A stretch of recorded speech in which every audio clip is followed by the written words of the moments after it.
ஓம் விக்னேஸ்வரா போற்றி, ஓம் நவக்கர நரலை போற்றி. கடகராசி நேர்களுக்கு வணக்கம். கடகராசிக்கு கஷ்டமெல்லாம் தீரப்போகுது. இஷ்டப்படி வாழ போகிறீங்க. 40 வருஷத்துக்கு நல்லா இருக்க போகிறீங்க. நல்ல ஒரு காரியம் வீட்டில் நடக்க போகுது. நல்லாவும் இருக்குது. ராசிநாதன் வளர்பிறை சந்திரனாக போயிட்டுருக்கிறாரு. ராசிக்கு 7ஆம் இடம் வளர்த்துருக்கு. மிகச்சிறப்பாக பார்க்கப்படுகிறது. இந்த வீடியோ பதிவில் நச்சுன்னு ஒரு 4 பரிகாரம் சொல்கிறேன். அதை மட்டும் செய்யுங்க. வீட்டிலே செய்யலாம். செஞ்சீங்கன்னா பிரச்சனையெல்லாம் தீரும். பொதுவாக ஒரு மனிதனுக்கு திருஷ்டி இருக்கும். என்ன தான் வேலைக்கு போனாலும் சம்பாத்தியம் பண்ணாலும் கையில் காசு தங்காது, பிரச்சனையாக இருக்கும், குடும்பத்தில் நிம்மதி இருக்காது. இப்படி திருஷ்டி இருக்கிறதுனால பிரச்சனைகள் அதிகமாக இருக்கும். நீங்கள் உத்தியோகத்துக்கு போனாலும் சரி, தொழில் வியாபாரம் பண்ணாலும் சரி, எந்த காரியத்தில் ஈடுபட்டாலும் சரி, திருஷ்டி இருக்கக்கூடாது. திருஷ்டிக்கு என்ன சார் அப்படின்னம்னா, உங்கள் ராசிக்கு சனி பகவான் பார்வை இருக்கும். நீங்கள் பிறக்கும்போது ஜனன ஜாதகத்தில் சனி பகவான் ரிஷபத்திலேயோ மகரத்திலேயோ இல்லைன்னா துலாமலையும் இருந்தார்னா ராசிக்கு திருஷ்டி இருக்கும். அவர் தன்னுடைய பார்வையால் ராசியை பார்ப்பார். அதுபோக சந்திரன் பூச நட்சத்திரத்தில் இருந்தாலும் சில பேருக்கு திருஷ்டி இருக்கும். சனி பகவான் நட்சத்திரத்தில் இருந்தாலும், அதாவது பூச நட்சத்திரத்தை பிறந்தவங்களுக்கும் திருஷ்டி கொஞ்சம் கூடுதலாக இருக்கும். ஏன்னா சந்திரன் பூச நட்சத்திரத்தில் ஏறுவார். அது குறிப்பாக பூசம் 1ஆம் பாதம் 4ஆம் பாதத்துக்கு கூடுதலாக இருக்கும். ஸோ இவங்களாம் வாழ்க்கையில் ரொம்ப கஷ்டப்படுவாங்க. அதுபோக ஆயில்யம் 2ஆம் பாதம் 3ஆம் பாதம் இவங்களுக்கும் திருஷ்டி இருக்கும். சரியா? ஆயில்யம் 2ஆம் பாதம் 3ஆம் பாதத்தில் பிறந்தவங்களுக்கு திருஷ்டி இருக்கும். புனர்பூசம் 4ஆம் பாதத்துக்கு ஓரளவு நியூட்ரலாக போயிடும், பிரச்சனை இருக்காது. ஸோ கடகராசியில் பூசம் 1ஆம் பாதம் 4ஆம் பாதம், ஆயில்யம் 2ஆம் பாதம் 3ஆம் பாதத்தில் பிறந்தவர்களுக்கு இயற்கையாகவே திருஷ்டின்னு ஒரு அமைப்பு கூடவே பிறந்திருக்கும். இவங்களுக்கு என்னென்னா நிறைய காரிய தடைகள் இருக்கும். பிரச்சனைக்கு மேல் பிரச்சனையை ஃபேஸ் பண்ணிகிட்டே இருப்பாங்க. லக்கணம் எந்த லக்கணத்தில் பிறந்தாலும் சரி, தசாபுத்தி என்ன நடந்தாலும் சரி. சரியா? தசாபுத்தின்னு எப்படி சார் நடக்கும் அப்படின்னா, இப்போ நீங்கள் ஆயிலிய நட்சத்திரத்தில் பிறந்தீங்கன்னா புதன் திசையில் பிறந்திருப்பீங்க. அடுத்து கேது திசை, சுக்கிர திசை, சூரிய திசை, சந்திர திசை, செவ்வாய் திசை, இப்படி போய்கிட்டே இருக்கும். 3 நட்சத்திரத்துக்கும் இந்த ஆர்டரில் தான் போகும். ஸோ எல்லாருமே சுக்கிர திசை நடந்து தான் போவீங்க. சுக்கிர திசை உங்களுக்கு பெரிய மைல் ஸ்டோனாக இருக்கும். கடகராசியில் பிறந்தவர்களுக்கு சுக்கிர திசை நல்லா இருந்துச்சுன்னா வாழ்க்கையில் செட்டில் ஆயிடுவீங்க. ஒரே வாரத்தில் சொல்லிடலாம். ஏன்னா மத்தியம வயதில் வரும். சரியா? அதாவது திருமணமாகி குழந்தை குட்டியை குழந்தை குட்டியோட அந்த ஆரம்ப காலத்தில் வரும். அது ஒரு 40 வயசுக்கிட்ட வரும். புனர்பூசத்துக்கும் சரி, பூசத்துக்கும் சரி, ஆயில்யத்துக்கும் சரி, அந்த மத்தியம வயதில் நம்ம அந்த நல்ல ஒரு பருவமாக இருக்கிற காலகட்டத்தில் சுக்கிர திசை 20 வருஷத்தை நீங்கள் கடக்கணும். அந்த சுக்கிரன் உங்கள் ராசியில் கெட்டு போகாமல் இருக்கணும். சரியா? சுக்கிரன் ரொம்ப முக்கியமானவர். ஒரு மனிதனுக்கு தூக்கத்தை கொடுக்குற கிரகங்கள். தூக்கம், சந்தோஷம். ஏன்னா தூக்கம் தான் ஒரு மனிதனுக்கு ரொம்ப முக்கியம். நான் எதுக்கு தூக்கத்துக்கு வந்தேன்னா, ஒரு மனிதனுக்கு திருஷ்டி, கண்ணீரல், மற்ற பிரச்சனை இருந்துச்சுன்னா தூக்கம் வராது. தூக்கம் கெட்டு போயிடும். நைட்டில் கெட்ட கெட்ட கனவுகள் வரும். மனம் சஞ்சலமாக இருக்கும். நிம்மதியாக தூங்க முடியாது. ஸோ சுக்கிரன் உங்கள் ராசியில் கெட்டு போகாமல் இருக்கணும். சுக்கிரன் கெட்டு போகாமல் இருக்கிறவங்களுக்கு சுக்கிர திசை நல்லாயிருக்கும்.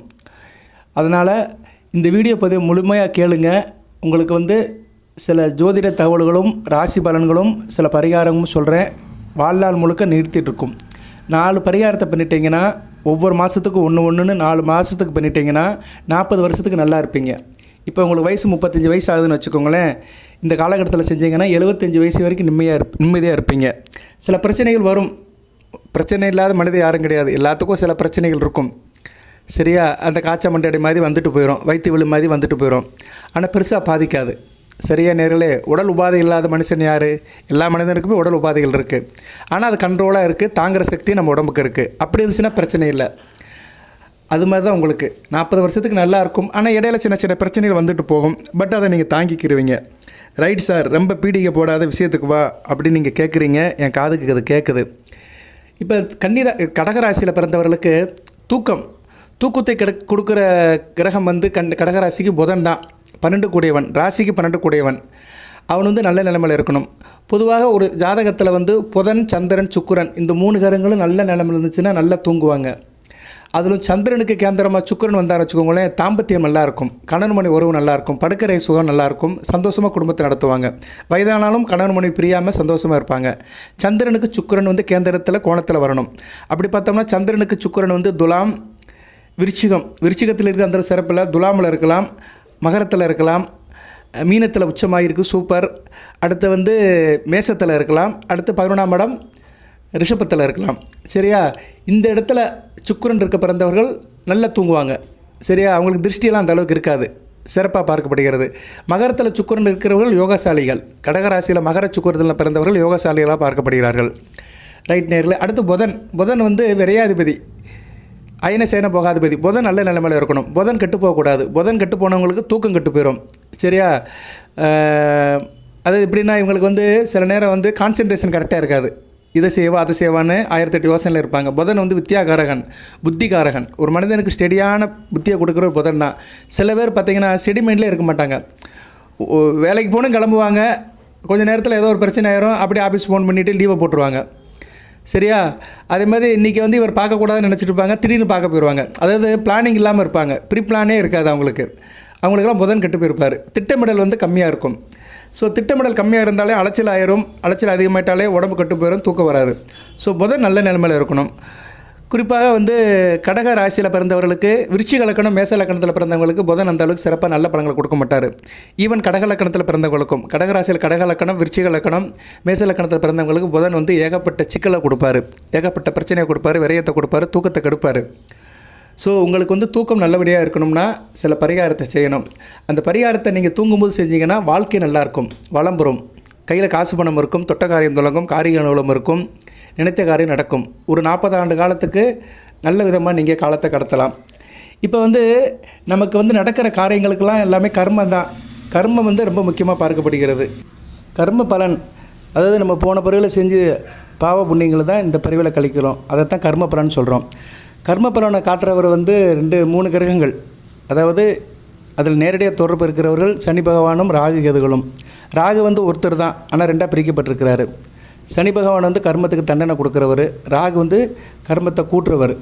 அது இந்த பிறவியில் வந்து ராகு உங்கள் ஜனன ஜாதகத்தில் நல்ல நிலைமையில் இல்லைன்னா அந்த ராகு தசாபுத்தி காலத்தில் வந்து நிறைய காரியங்களை நம்ம செய்வோம். அது தேவையில்லாத காரியமாக இருக்கும். பிறருக்கு தீங்கு விளைவிக்கிறது, பிறர் பொருள் மேலே ஆசைப்படுறது, அபகரிக்கிறது, சூதுவாது, நயவஞ்சகம் எல்லாத்தையும் ராகு செய்ய வைப்பார். கர்மத்தை வந்து பெருக்க வைப்பார் ராகு பகவான். சனி பகவான் வந்து நம்ம செஞ்ச கர்மத்துக்கு ஏற்ற மாதிரி தண்டனை கொடுப்பார். நல்லது செஞ்சோம்னா நல்லது செய்வார், கெடுதல் பண்ணோம்னா தண்டிப்பார். குரு வந்து என்னென்னா போன பிரிவில் நம்ம என்ன இருந்தோம், இந்த பிரிவில் எதுக்கு பிறந்திருக்கோம்னு அதை உணர்த்துவார். இதுக்கு வேணால் நான் தனியாக வீடியோ போடுறேன், பிறப்பின் ரகசியம்னு ஒரு வீடியோ போடுறேன் தலைப்பில். குரு வந்து இந்த பிரிவில் உங்கள் ஜாதக கட்டத்தில் எந்த இடத்துல இருக்கிறாரோ அதை வச்சு சொல்லிடலாம். நீங்கள் எதுக்காக இந்த பூமியில் பிறந்திருக்கிறீங்க, எந்த நோக்கத்தை நிறைவேற்றுக்காக பிறந்திருக்கீங்கன்னு சொல்லிடலாம். லக்கணத்தில் இருந்தால் வச்சுக்கோங்களேன், பிள்ளைகளுக்காக பிறந்திருக்கீங்க, கணவன் மணி உறவுக்காக பிறந்திருக்கிறீங்க, அதுமாதிரி பேர் போல் அந்தஸ்து அடையிறதுக்காக பிறந்திருக்கீங்க. ஒரு உதாரணத்துக்கு சொல்கிறேன், நீங்கள் கடகராசி கடக லக்கணம் லக்கணத்திலே உச்சமாக இருக்கிறாருன்னா உங்கள் வாழ்நாள் முழுக்க பிள்ளைகள் மேலே ரொம்ப அக்கறையாக இருப்பீங்க. சரியா? அது மாதிரி குடும்ப உறவுலையும் இருப்பீங்க, மனைவி குடும்பத்தோடு ஒட்டி இருப்பீங்க.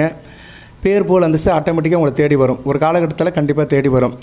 இது ஒரு உதாரணத்துக்கு சொல்கிறேன். இதை பற்றி அடுத்த வரைக்கும் வீடியோவில் போடுறேன். இப்போ வந்து இந்த 4 பரிகாரங்கள் வந்து உங்களுக்கு வந்து முதல்ல வர்றது வந்து எலுமிச்சம்பழம். அது ஒரு ராஜகனி. எலுமிச்சம்பழம் வந்து வீட்டில் இருக்கணும். பொதுவாக வீட்டில் வந்து எலுமிச்சம்பழம் இல்லாத வீடு இருக்கக்கூடாது. நீங்கள் வாடகை வீட்டில் இருந்தாலும் சரி, சொந்த வீட்டில் இருந்தாலும் சரி, எவ்வளோ சம்பாதிச்சாலும் சரி, எலுமிச்சம்பழம் வீட்டில் இருக்கணும். எலுமிச்சம்பழமும் நெல்லிக்கனியும் இருக்கணும். நெல்லிக்கனி மகாலட்சுமியோட அம்சம், பெருமாளுக்கு ரொம்ப வேண்டியது. எலுமிச்சம்பழம் சிவனுக்கு வேண்டியது, சூரியனுடைய அம்சம். ஸோ எலுமிச்சம்பழமும் நெல்லிக்கனியும் வீட்டில் இருக்க வேண்டும். அதை வந்து பார்த்துக்கோங்க. அதாவது வெளியே இருந்துச்சுன்னா வாடி போயிடும்னா ஃப்ரிட்ஜில் கூட போட்டுக்கலாம். எலுமிச்சம்பழத்தை வந்து பூஜை ரூமில் நீங்கள் வச்சிங்கன்னா மிகச்சிறப்பாக பார்க்கப்படுகிறது. சூரியனோட அம்சம், சூரியன் வந்து உங்கள் ராசிக்கு 2 கூடையவன்.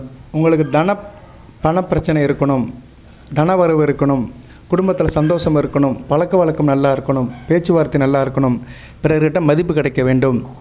சரியா? முகம் பார்க்க அழகாக இருக்க வேண்டும், பிறரை பார்த்தோன்னே நம்ம அட்ராக்ட் பண்ணணும். அப்படின்னா உங்களுக்கு சூரியன் நல்ல நிலைமையில் இருக்கணும். அந்த சூரிய சக்தியை கொண்டு வரது தான் எலுமிச்சம்பழம். ஸோ அந்த எலுமிச்சம்பழத்தை நீங்கள் என்ன பண்ணலாம்னா நான் சொல்கிற மாதிரி வச்சு நீங்கள்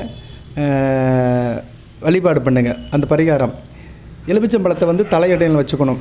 அதாவது நம்ம தூங்கும்போது இரவில் வந்து தலையணை இருக்குல்ல, தலையணைக்கு அடியில் வச்சுட்டு மந்திரம் சொல்லணும். இப்போ நான் சொல்கிறது எல்லாமே தலையணை மந்திரம் தான். சில பொருட்களை தலைமாட்டில் தலையணைக்கு அடியில் வச்சுட்டு சில மந்திரத்தை சொல்லிவிட்டு தூங்கணும். அப்படி நான் சொல்கிற நாட்கள் அன்றைக்கி செஞ்சீங்கன்னா சுகப்படுவீர்கள், பிரச்சனை தீரும். சரியா? கண் திருஷ்டி, அப்புறம் வேறு ஏதாச்சும் கோளாறுகள், கண்ணீர்கள், பில்லி சூனியம், ஏவல் ஏதோ இருந்தாலும் சரி பாதிக்கப்பட்டிருந்தீங்கன்னா அதுலேருந்து நிவாரணம் ஆவீங்க. பொதுவாக எலுமிச்சம்பழத்தை வந்து பூஜை அறையில் வச்சு கும்பிடலாம். பூஜை அறையில் வச்சு எலுமிச்சம்பழம் கும்பிட்றது வந்து உங்களுக்கு வந்து ஒரு மந்திர சக்தியை கொடுக்கும். நீங்கள் சொல்கிற மந்திரத்தெல்லாம் ஈர்த்துட்டு அது வந்து திருப்பி அனுப்பும். அதாவது எப்படின்னா நம்ம பூஜை அறையில் எலுமிச்சம்பழத்தை வச்சு மந்திரம் சொன்னோம்னா அதை ஃபுல்லாக உள்வாங்கிட்டு அப்புறம் அது ஒரு நாள் முழுக்க அதை வந்து திருப்பி அப்படியே அந்த வீட்டுக்கு அனுப்பிகிட்டே இருக்கும். ஸோ எலுமிச்சம்பழத்துக்கு மந்திரத்தை இழுக்கிற சக்தி இருக்குது. பொதுவாக எலுமிச்சம்பழம் சிவன் கோயில், அம்மன் கோயில் பயன்படுத்தப்படும். பெருமாள் கோயிலில் எலுமிச்சம்பழத்துக்கு வேலை இல்லை, அங்கே வந்து பயன்படுத்த மாட்டாங்க. ஸோ எலுமிச்சை வந்து சூரியனுடைய அணுக்கரம் இருக்கிறதுனால சிவன் சம்மந்தப்பட்ட கோயில் இருக்கும். முருகன் கோயில், விநாயகர் கோயில், மற்ற கோயில் இருக்கும். பாண்டி முனீஸ்வரர், கற்பனசாமி கோயில், இப்படி சிவனுடைய அம்சம் உள்ள கோயிலில் எலுமிச்சம்பழத்தை பார்க்க முடியும். விபூதி எங்கெல்லாம் கொடுக்குறாங்களோ அந்த இடத்துல எலுமிச்சம்பழம் இருக்கும். ரைட் நேயர்களே, இப்போ அந்த எலுமிச்சம்பழத்தை வந்து தலைமாட்டில் வைக்கிறீங்க. 3 நாள் வச்சு படுக்கணும். வளர்பிறை காலத்தில் வைக்கணும். சரியா? வளர்பிறை இப்போ வந்து வளர்பிறை தான், அமாவாசை முடிஞ்சு இப்போ போய்கிட்டு இருக்குது. சஷ்டி தீதி இன்றைக்கி போகுது. சரியா? வளர்பிறை சஷ்டி தான். அம்மா பௌர்ணமி நோக்கி போய்கிட்டு இருக்கு. இந்த தடவை பௌர்ணமி உங்கள் ராசியில் தான் நடக்கும். தை மாத பௌர்ணமி உங்கள் ராசியில் தான் நடக்கும். அதனால் நீங்கள் இந்த பரிகாரத்தில் ஏதோ ஒன்று எடுத்து செய்யுங்க. நான் 4 சொல்கிறேன், ஒன்று ஆரம்பிச்சிங்கன்னா நல்லாயிருக்கும். இந்த பரிகாரம் எலுமிச்சம்பழம் பரிகாரம். எலுமிச்சம்பழத்தை வந்து ஒரே ஒரு பழத்தை எடுத்து தலைமாட்டில் வச்சுக்கணும். தலையணை கடையில் வச்சுக்கலாம். இது வந்து 12 வயதுக்கு மேற்பட்டவளை தான் வைக்கணும். ஆணாக இருந்தாலும் சரி, பெண்ணாக இருந்தாலும் சரி, 12 வயசுக்கு அதிகமாக இருக்கணும். தலைமாட்டில் என்றைக்கு சார் வைக்கணும் அப்படின்னா, வியாழக்கிழமை வைங்க. சரியா? வியாழக்கிழமை வச்சிங்கன்னா 3 நாள் கணக்கில் வச்சுக்கலாம். வியாழன், வெள்ளி, சனி 3 நாள் முடிஞ்சிருச்சுன்னா ஞாயிற்றுக்கிழமை காலையில் எடுத்து நீங்கள் அதை அப்புறப்படுத்திடலாம். எங்கே சார் அப்புறப்படுத்தலாம் அப்படின்னா, அதை ஓடுற தண்ணியில் போடலாம், வயல்வெளியில் போடலாம், மரத்துக்கடியில் போடலாம், தென்னந்தோப்பு, தோப்பு தொருவலில் போடலாம். அதாவது மனிதன் கால் மீதி படாத இடமா பார்த்து போட்டுடலாம். இல்லை அப்படி இடம் இல்லை சார் அப்படின்னா, நம்ம தெருவில் இருக்கிற வீட்டுக்கு முன்னாடி இருக்கிற வேப்ப மரத்துக்கு அடியில் போட்டுடலாம். ஒரு மண்ணை தோண்டி அதுக்குள்ளே போட்டுப்படி மூடி விட்டுடலாம். மற்றவங்க கால் மீது படக்கூடாது. சரியா? ஏன்னா அது நம்ம தலைமாட்டில் தலையணையில் வச்சு எடுத்து நம்ம வெளியே போடுறோம். அது பிறருக்கு வந்து இடைஞ்சல் இல்லாமல் இருக்கணும். இந்த வீடியோவில் ஒரு விஷயம் சொல்கிறேன். நிறைய பேர் இந்த எலுமிச்சம்பழத்தை கண்ணாபின்னான்னு நறுக்கி குங்குமத்தை தடவி ரோட்டிலலாம் போட்டு வைப்பாங்க. அப்படியெல்லாம் செய்யாதீங்க. அது பாவம். அந்த பாவம் உங்களை தான் சேரும். சில பேர் இந்த ஊருக்கு கிளம்பும்போது, ட்ராவல்ஸ் கிளம்பும்போது டயர் கடையில் வைப்பாங்க. வண்டிக்கு டயர் கடையில் வச்சுட்டு போவாங்க. அது பரவாயில்ல, அது ரோட்டில் இருக்கும். 4 பழம் இருக்கும். 4 வெயிலுக்கு அடியில் வச்சுட்டு காரை எடுத்துகிட்டு போவாங்க, வண்டி எடுத்துகிட்டு போவாங்க. அது பிரச்சனை இல்லை. போகிற நோக்கம் நல்லபடியாக இருக்குன்னு செய்வாங்க. அது வந்து இயற்கை ஏற்றுக்கொள்ளப்பட்டது. ஏன்னா ரோட்டில் தான் வைக்க முடியும். ஆனால் இந்த பழத்தை நறுக்கி குங்குமம் தடவி 4 பக்கம் வீசுகிறாங்க பார்த்தீங்களா முச்சந்தில், அதெல்லாம் செய்யாதீங்க. அது வந்து உங்களுக்கு பாவம். பிறருடைய சாபத்துக்கு ஆளாவீங்க. பிறர் அதை மிதிக்கும்போது பார்க்கும்போது அவங்க நினைப்பாங்க, யாரா இப்படி பண்ணிட்டு போயிருக்காங்க அப்படின்னு நினைக்கும்போது அது சாபம். என்றைக்குமே பிறருடைய சாபத்துக்கு ஆளாகாமல் இருந்தோம்னா வாழ்க்கை நல்லாயிருக்கும். ரைட்டு நேர்களை, இப்போ இந்த எலுமிச்சம்பழத்தை 3 நாளாக வச்சுக்கோங்க. வியாழக்கிழமை இரவு வைக்கும்போது நெத்தியில் விபூதி பூசிக்கிட்டு சிவனுடைய நாமத்தை சொல்லுங்கள். சிவனுடைய நாமத்தை சொல்லிட்டு வைக்கிறது மிகச்சிறப்பு. ஏன்னா எலுமிச்சம்பழம் வந்து சூரியனோட அம்சம். சிவநாமத்தை சொல்லணும். சிவநாமம் நிறைய இருக்குது. சரியா? மாடலரசியை போற்றி, அம்பலவனனை போற்றி, பொன்னம்பல கூத்தனை போற்றி, தபசியை போற்றி, எமை வருமனை போற்றி, கல்லால் மலர்ந்த அருள்புருவனை போற்றி, தட்சாமூர்த்தியை போற்றி, தென்முக கடவுளை போற்றி, வேதநாயனை போற்றி, ஜோதிலிங்கமை போற்றி, சுடர்லிங்கமை போற்றி, சுந்தர மகாலிங்கமை போற்றி, வைத்தியலிங்கமை போற்றி, சங்கரலிங்கமை போற்றி, 1008 சோமிலிங்கமை போற்றி, அருணாச்சல ஈஸ்வரா போற்றி, உண்ணாமலதாயை போற்றி, உமையூர் பாகமையை போற்றி, உமாபதியை போற்றி, பார்வதி பரமேஸ்வரா போற்றி, அம்மையப்பா போற்றி, என் தாய் தாப்பனே போற்றி, இப்படின்னு சொல்லலாம். சிவபுராணம் படிக்கலாம். சிவனுடைய நாமத்தை சொல்லலாம். சரியா? நேரில் நிறைய இருக்குது. சிவனுடைய திருப்பாக்கள் நிறைய இருக்குது. இதில் எதுக்கு நான் தட்சிணாமூர்த்தியே தென்முக நாயனே சொன்னேன்னா, கடகராசிக்கு வந்து குரு வந்து பாக்கியாதிபதி, 9 கூடையவன். அவருடைய நாமத்தை நீங்கள் சொல்லணும் எப்பயுமே. இப்போ கடகராசியில் கடன் பிரச்சனை இருக்குது, தேக ஆரோக்கிய பிரச்சனை இருக்குது, வேலை பார்க்குற இடத்துல தொழிலில் போட்டி போகாமல் இருக்குன்னா தட்சிணாமூர்த்தி வழிபாடை அதிகப்படுத்திக்கணும். அதுபோக தொட்ட காரியம் தொடங்கணும், எல்லாத்துலேயும் எனக்கு வந்து சாதகமாக அமையணும் அப்படின்னு நினைத்தாலும் தட்சிணாமூர்த்தி வழிபாடு பண்ணணும். ஸோ கடகராசிக்கு வந்து தட்சிணாமூர்த்தி ரொம்ப முக்கியமானவர். அவருடைய அம்சமாக பார்க்குற குரு பகவான் ஒரு ராசியில் உச்சமடைகிறாரு. பொதுவாக எந்த ஒரு கிரகம் ராசியில் உச்சமடையுதோ அந்த கிரகத்தினுடைய அதிதேவதை வழிபாடு பண்ணோம்னா நமக்கு ஈஸியாக பிரச்சனை முடியும். ஏன்னா அந்த கிரகத்தினுடைய வீடு நமக்கு நல்ல வீடாக பார்க்கப்படுகிறது. இப்போ குருவுக்கு இருக்கிற வீடிலே பிடித்தமான வீடு கடகராசி தான். கடகத்தில் தான் உச்சமடைவார். அதனால் அவருக்கு அதிதேவதையான தட்சிணாமூர்த்தியை நீங்கள் வழிபாடு பண்ணணும். தட்சிணாமூர்த்தி வந்து சிவனுடைய அம்சம். அதனால் நீங்கள் சிவநாமத்தை சொல்லும்போது தட்சிணாமூர்த்தியே, வேதநாயகனே, தென்முக கடவுளே, தட்சிணாமூர்த்தியே, கல்லால் மரத்திலிருந்து அருள் புரிவனே, சனாதன முனிவர்களுக்கு அருள் புரிபவனே, முகிலன் என்ற அரக்கனை கொன்றவனே அப்படின்னு அவருடைய அருமை பெருமைகளை சொல்லணும். சரியா நேர்களே? ஓகே. ஸோ வியாழக்கிழமை வளர்பிறை நாட்களில் இந்த எலுமிச்சம்பழத்தை தலையில் வச்சு நீங்கள் படுத்துட்டு செவ்வாய்க்கிழமை அதை டிஸ்போஸ் பண்ணிடலாம். இது நம்பர் 1 பரிகாரம். 4 பரிகாரங்களில் முதல் பரிகாரம். எது சந்தேகம் இருந்துச்சுன்னா கமெண்ட் பாக்ஸில் கேளுங்க. சரியா? ஃபோன் பண்ணி கேட்காதீங்க, வாட்ஸ்அப்பில் கேட்காதீங்க. கமெண்ட் பாக்ஸில் கேளுங்க. வாட்ஸ்அப்பில் என்ன கேட்கணுங்கிறத நான் சொல்லிடுவேன், அதை மட்டும் கேளுங்க. பட் இதில் உள்ள டவுட்டு, இந்த வீடியோவில் எதுவும் சந்தேகம் இருந்துச்சுன்னா கமெண்ட் பாக்ஸில் கேளுங்க. சில பேருக்கு இது வந்து வேண்டாம் வெறுப்பாக இருக்கலாம். நடந்தாலும் ஏதோ சொல்கிறேன், இது நடக்குமா? நம்பிக்கையோடு செஞ்சால் கண்டிப்பாக நடக்கும். நம்பிக்கை தான் நடராஜன். அடுத்து வந்து மிளகு, 9 மிளகு, கருமிளகு எடுத்துக்கணும். வெள்ளை துணியில் கட்டிக்கணும். வெள்ளை துணிங்கிறது வந்து சந்திரனுடைய அனுக்கிரமாக பார்க்கப்படுகிறது. சந்திரன் அனைத்துக்கும் சாதகமானவன், உங்கள் ராசிநாதன். அதனால் வெள்ளை துணியில் 9 கடுகு போட்டிங்கன்னா ஒரு சுண்டக்க அளவு இருக்கும். சுண்டக்க அளவுக்கு பொட்டணம் இருக்கும். அதில் மஞ்சள் நூலில் கட்டிக்கணும். சரியாக மஞ்சள் நூலில் கட்டிக்கிட்டிங்கன்னா சந்திர யோகம், குருச்சந்திர யோகம், கஜகேசரி யோகம், அருமையான அமைப்பு. குரு ப்ளஸ் சந்திரன். அந்த 9 மிளகுலேயும் 9 நவக்கரங்கள் இருக்கிறாங்க. அதையும் நீங்கள் வந்து வியாழக்கிழமை இரவு தலைமாட்டில் வச்சு படுத்துக்கலாம். சரியா? வியாழக்கிழமை வச்சுட்டு வியாழன், வெள்ளி, சனி, ஞாயிற்றுக்கிழமை டிஸ்போஸ் பண்ணலாம். இல்லை சார் வியாழக்கிழமை எனக்கு வர மாட்டேங்குன்னா சனிக்கிழமை கூட வைக்கலாம். சரியா? சனி, ஞாயிறு, திங்க வச்சுட்டு செவ்வாய்க்கிழமை டிஸ்போஸ் பண்ணலாம். ஸோ உங்களுக்கு வந்து இந்த பரிகாரத்தை செய்கிறதுக்கு வளர்பிறை நாட்களில் 2 நாள் சொல்கிறேன். ஒன்று வியாழன் அல்லது சனி. இதில் கரெக்டாக வந்துருச்சு பார்த்தீங்களா? வியாழன் வந்து குரு பகவான். இந்த பிறவியில் நீங்கள் என்ன கர்மாவுக்காக பிறந்திருக்கீங்க அதை வந்து காட்டுறவர். சனி பகவான் செய்த கர்மாவுக்கு தண்டனை கொடுக்குறவர். ஸோ கர்மா சம்மந்தப்பட்ட கிரகங்கள் 2மே வந்துருச்சு.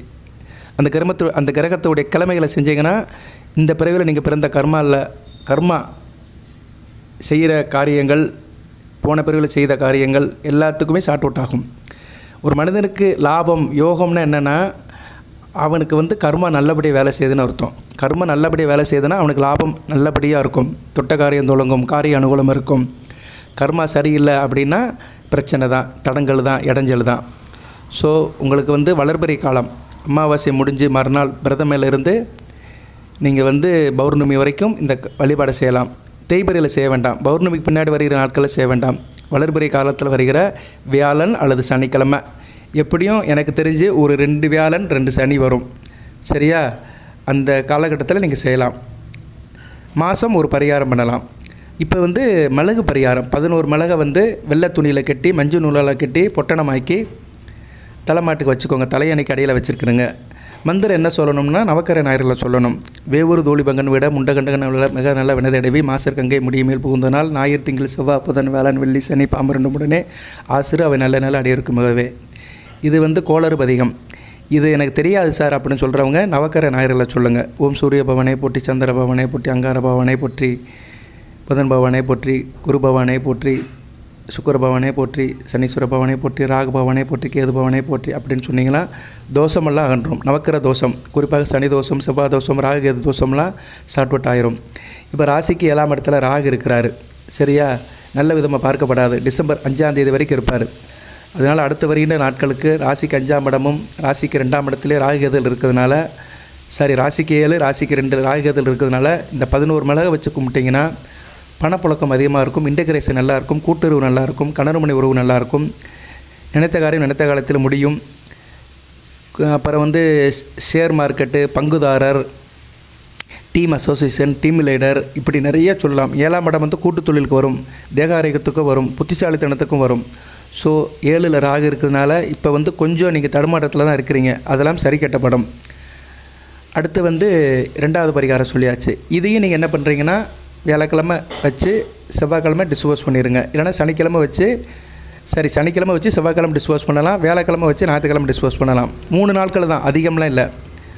இந்த மிளகு என்ன பண்ணலாம்னா நீங்கள் வந்து மரத்துக்கடியில் போட்டுடலாம். இல்லைனா ஓடுற தண்ணி, நான் சொன்ன மாதிரி வாய்க்கால் வரப்பு இதில் போட்டுடலாம். சாக்கடையிலலாம் போட்டுறாதீங்க. சில பேர் என்ன பண்ணுவாங்கன்னா டாய்லெட் ஃப்ளஷ்ஷில் போட்டுருவாங்க. நிறைய குடும்பத்தில் இதெல்லாம் நடக்குது. அதெல்லாம் செய்யாதீங்க. சாப்பாடு பொருட்கள் வேஸ்ட் ஆச்சுன்னு வச்சுக்கோங்களேன், டாய்லெட்டில் இருக்கிற கிளாசெட்டில் போட்டு அந்த ஃப்ளஷ் பண்ணி விட்ருவாங்க. அது தண்ணியில் போயிடும். அப்படிலாம் போடக்கூடாது. சரியா? இன்றைக்குமே அதில் வந்து எந்த பொருளையும் போடக்கூடாது. ஒன்று அடப்பாயிரும், இல்லைனா வந்து அது அசிங்கமாயிரும். சரியா? லக்ஷ்மி கடாட்சியம் இருக்காது. சாப்பாட்டு பொருட்களை வந்து நம்ம வந்து தனியாக பக்கெட்டில் போட்டு வெளியே தான் போடணும். சரியா? பொதுவாக சாப்பாட்டு பொருட்களை வேஸ்ட் பண்ணக்கூடாது. அப்படி வேஸ்ட்டாக இருந்துச்சுன்னா பசுமாட்டுக்கு போடணும். பசுமாடு இல்லை சார் அப்படின்னா குப்பை வண்டிக்காரங்கிட்ட போட்டலாம். சரியா? அப்படி தான் அதை வந்து டிஸ்போஸ் பண்ணணும். அதை கழிக்கணும். வழியை இந்த டாய்லெட்டுக்குள்ளே போடுறது, கிளாசெட்டில் போடுறது இதெல்லாம் செய்யாதீங்க. ஓகே நேயர்களே. அடுத்து வந்து இந்த பரிகாரம் 2வது பரிகாரம். அடுத்து 3வது வந்து கல் உப்பு மகாலட்சுமியோட அம்சமாக பார்க்கப்படுகிறது. அதை வந்து மஞ்சள் துணி அல்லது சிவப்பு துணியில் கட்டிக்கலாம். மஞ்சள் துணி வந்து குரு பகவான், சிவப்பு துணி வந்து சூரியன், அடுத்து செவ்வாய். நீங்கள் வந்து கடகராசினால் சிவப்பு துணியை கட்டலாம். ஏன்னா மஞ்சள் ஏற்கனவே வந்துருச்சு, அடுத்து இன்னொன்று மஞ்சள் வரும். சிவப்பு துணியில் கட்டுங்க. கடகராசிக்கு சிவப்பு ரொம்ப முக்கியம். ஏன்னா 2, 4, 10 2, 4, 10 ஆதிபத்தியத்துக்குள்ள கிரகம். சிவப்பு துணினாலே கடகராசிக்கு 2, 4, 10 சரியா? 2, 5, 10 4 இல்லை 5. ஏன்னா செவ்வாய் 5, 10 கூடியவன். அதிர்ஷ்ட சனாபதி, பூர்வ புண்ணிய சனாபதி, புத்திர சனாபதி, மந்திர சனாபதி, அடுத்து கர்ம சனாபதி. 2ஆம் இடங்கிறது சூரியன். சிவப்பு கலர் சூரியனுக்கும் செவ்வாய்க்கும் உள்ளது. ஸோ உங்களுக்கு என்ன ஆகும்னா அதிர்ஷ்டம் கை கொடுக்கும், லக்கு அடிக்கும். நீங்கள் எந்த காரியத்தில் இறங்கிறீங்களோ அதில் லக்கு இருக்கும், அதிர்ஷ்டம் அடிக்கும். அந்த அதிர்ஷ்டம் எதன் மூலிமா சார் வரும்? நீங்கள் செய்கிற காரியத்தின் மூலிமா வரும். எந்த காரியத்தில் இன்வால்மெண்ட் ஆகிறீங்க, உங்கள் உடல் உழைப்பால் ஒரு காரியம் செஞ்சு அதில் லக்கு அடிக்கும். சரியா? அது வியாபாரமாக இருக்கலாம், தொழிலாக இருக்கலாம், உத்தியோகமாக இருக்கலாம், வேறு காரியமாக இருக்கலாம். உட்காந்த இடத்துலேருந்து கிடைக்காது. உடல் உழைக்கணும். உடல் அங்கிட்டும் இங்கிட்டும் அசைஞ்சு ஓடி ஆடி வேலை பார்த்து அது மூலிமா உங்களுக்கு அதிர்ஷ்டம் அடித்து பணம் வீட்டுக்கு வரும். ஏன்னா 2ஆம் இடம் வீடையும் குறிக்கும், தனத்தையும் குறிக்கும். தனம்னா பணம். சரியா? தனம்ங்கிறது செல்வம்னு சொல்லலாம். பணமாக இருக்கலாம், பொருளாக இருக்கலாம், நகையாக இருக்கலாம், நட்டாக இருக்கலாம், எது வேணாலும் இருக்கலாம். ஓகே நேர்களே, இப்போ நீங்கள் சிவப்பு துணியில் கல் உப்பு ஒருபடி, கொஞ்சம் ஒரு கல் உப்பு ஒருபடி எடுத்து கல் உப்பை போட்டுருங்க. மஞ்சள் நூலில் கட்டிடுங்க. சரியா? மஞ்சள் ப்ளஸ் சிவப்பு சிவராஜ யோகம். மஞ்சள் குரு, சிவப்பு சூரியன். சூரியன் நினச்சிட்டிங்கன்னா சிவராஜ யோகம், அதை செவ்வாய் நினச்சிட்டிங்கன்னா குருமங்கள யோகம். ரெண்டுமே நல்லதான். சரியா? மஞ்சள் நூலில் கட்டிட்டு தலைமாட்டில் வச்சுருங்க. வச்சு ஒரு 3 நாள் படுத்து இருந்தீங்க. நான் சொன்ன மாதிரி வளர்பிறை வியாழக்கிழமை, வியாழன் டு சனி, அல்லது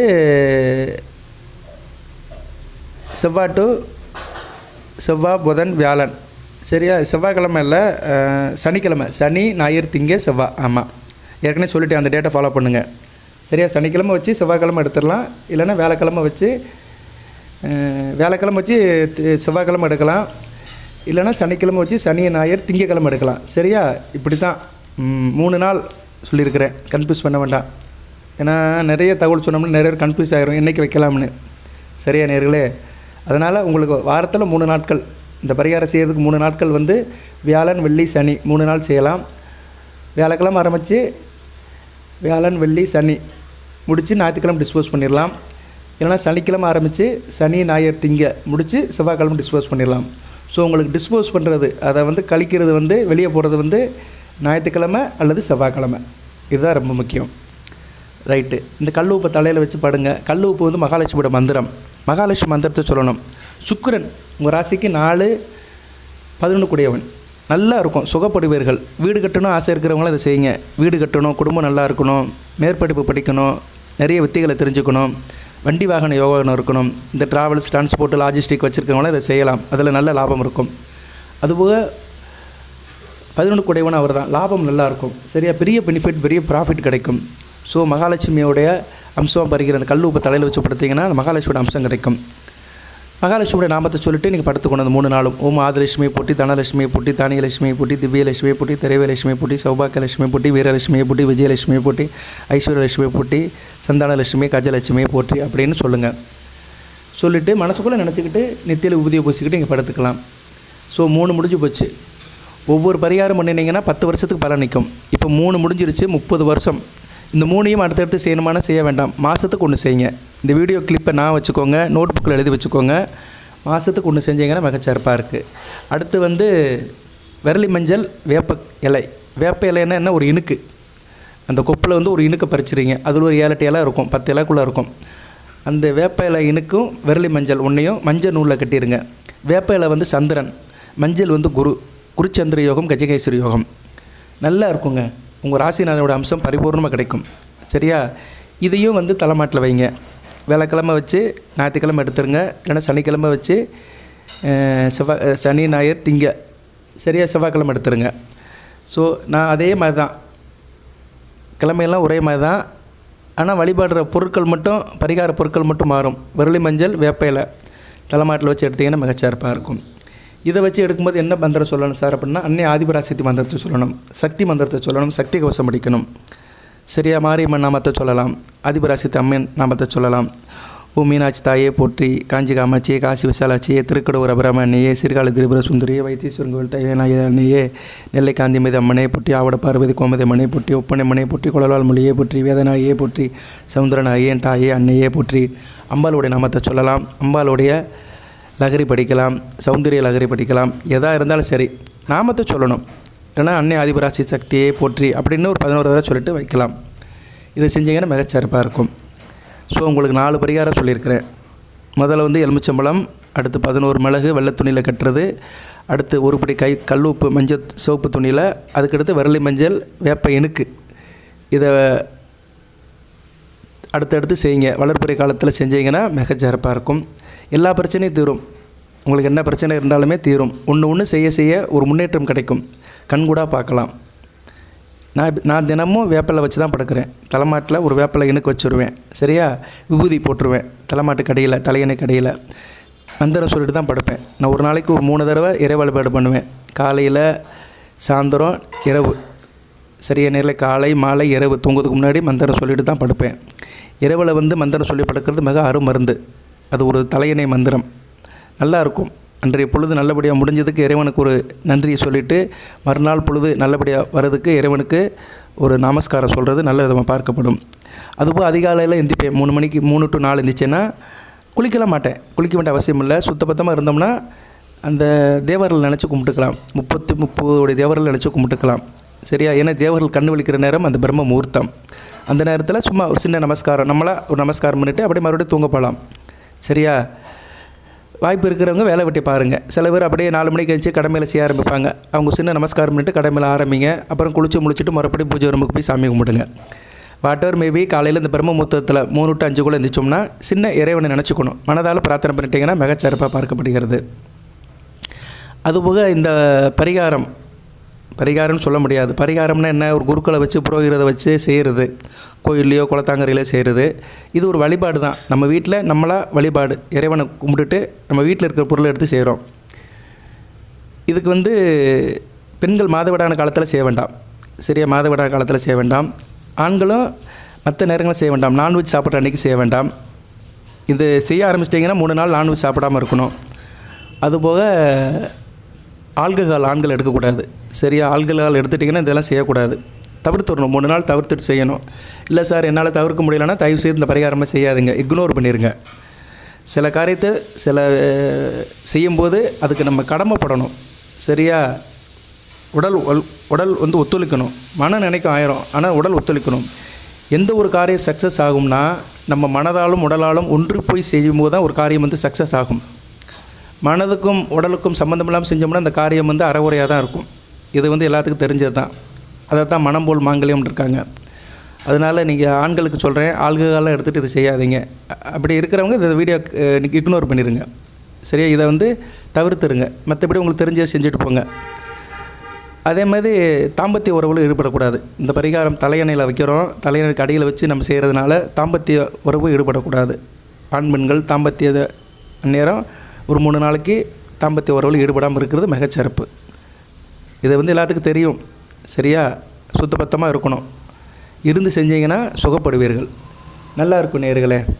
கடகராசிக்கு வந்து இந்த நச்சுன்னு 4 பரிகாரங்கள் 40 வருஷத்துக்கு நிற்கும். செஞ்சு பாருங்கள். இதிலே வந்து எல்லா கிரகங்களுடைய அணுக்கரம் கிடச்சிருச்சு. சரியா? அந்த 9 மிளகுலே வந்து எல்லா கிரகங்களும் வந்துடுவாங்க. அது கருப்பு. மிளகுங்கிறது கருப்பு. சனி பகவானுடைய ஆதிக்கம் இருக்கும். மிளகு வந்து சுக்கிரனுடைய ஆதிக்கம் இருந்தாலுமே அந்த அஷ்டலட்சுமி யோகம் அதில் இருக்கும். சரியா? ஏன்னா மிளகு வந்து நறுமணம் உள்ளது. கருப்பு கலரில் இருக்கிறனால சனி பகவானோட ஆதிக்கமும் வரும். ஸோ சனி பகவான் ப்ளஸ் சுக்கிரன் அஷ்டலட்சுமி யோகம். உங்கள் ராசிக்கு ஆகாத 2 கிரகங்கள் சனி பகவானும் சுக்கிரன் தான். ஸோ அந்த 9 மிளகு 3 நாள் வச்சு படுத்திங்கன்னா சனி பகவானோட தோசை எல்லாம் குறையும். நல்லாயிருக்கும். திருஷ்டி குறையும். கண்ணீரல், ஏவல், பில்லி, சூனியம் எதாக இருந்தாலும் இந்த 4 பரிகாரத்தில் எல்லாமே சாட் அவுட் ஆயிரும். மாதத்துக்கு 1ன்னு 4 மாதத்துக்கு செய்யுங்க. கிழமை சொல்லிட்டேன், நைட்டில் தான் செய்யணும். வாழ்த்துக்கள். எல்லாமல் இறைவன் புனர்பூசம் பூசம் ஆயிலியம் நட்சத்திரர்களுக்கு சில சௌபாகியத்தையும் சில ஐஸ்வர்யத்தையும் சில நன்மையிலும் கொடுப்பார். அனைத்து நலங்களை வளங்களை பெற்று தேகாரிக்கத்துடன் தீர்க்காயுடன் நீடோடி வாழ்க, நிறைந்த வளம் பெறுக. நன்றி நேயர்களே.